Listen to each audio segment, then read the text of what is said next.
ഇന്നത്തെ ബ്രേക്ക്ഫാസ്റ്റ് നമുക്ക് പൂരിയാണ് കേട്ടോ. രാവിലെ കിച്ചണിലോട്ട് കയറിയതും നമ്മൾ വേഗം പൂരിക്ക് കുഴച്ച് വെക്കാമെന്ന് കരുതി. അതിലേക്ക് നമ്മൾ ഗോതമ്പ് പൊടി തന്നെ എടുക്കാറുള്ളത്. ഗോതമ്പ് പൊടി എടുത്തു, പിന്നെ 2 ടേബിൾ സ്പൂൺ മൈദയും 1 ടേബിൾ സ്പൂൺ റവയും കുറച്ച് ഉപ്പും പഞ്ചസാര ഇട്ടിട്ട് അങ്ങോട്ട് കുഴച്ചിട്ട് അങ്ങോട്ട് മാറ്റി വെച്ചു കേട്ടോ.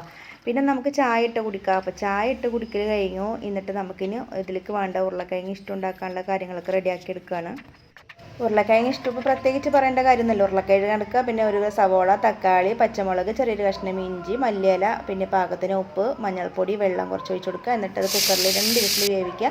അതിനുശേഷം അത് ഉടച്ച് കൊടുക്കുക. പിന്നെ കുറച്ച് എണ്ണ ഒഴിക്കുക, പിന്നെ കടുക് ഇട്ട് കൊടുക്കുക, പിന്നെ വെളുത്തുള്ളി ചതച്ച് 2 ഇട്ട് കൊടുത്തിട്ടുണ്ട്, പിന്നെ കറിവേപ്പില ഇട്ട് കൊടുത്തു. ഇത്രയേ ഉള്ളൂ കേട്ടോ. അങ്ങനെ നമ്മുടെ ഇഷ്ടം അവിടെ റെഡിയായി മാറ്റി വെച്ചു. ഇനി നമ്മൾ മാറ്റി വെച്ചിട്ടുള്ള ആ ഒരു കുഴച്ച മാവ് ഉണ്ടല്ലോ, അതിന് നമുക്ക് ചെറിയ ബോളായി സൈഡ് എടുത്തിട്ട് അതങ്ങോട്ട് പരത്തിയെടുക്കുക. അതിനുശേഷം നമ്മളിത് അങ്ങനെ നല്ലപോലെ ഫ്രൈ ചെയ്തെടുക്കുന്നുണ്ട് കേട്ടോ. അപ്പോൾ നന്നായിട്ട് അങ്ങോട്ട് പൊള്ളച്ച് വരുന്ന നല്ല സോഫ്റ്റ് ആയിട്ടുള്ള പൂരിയാണ്.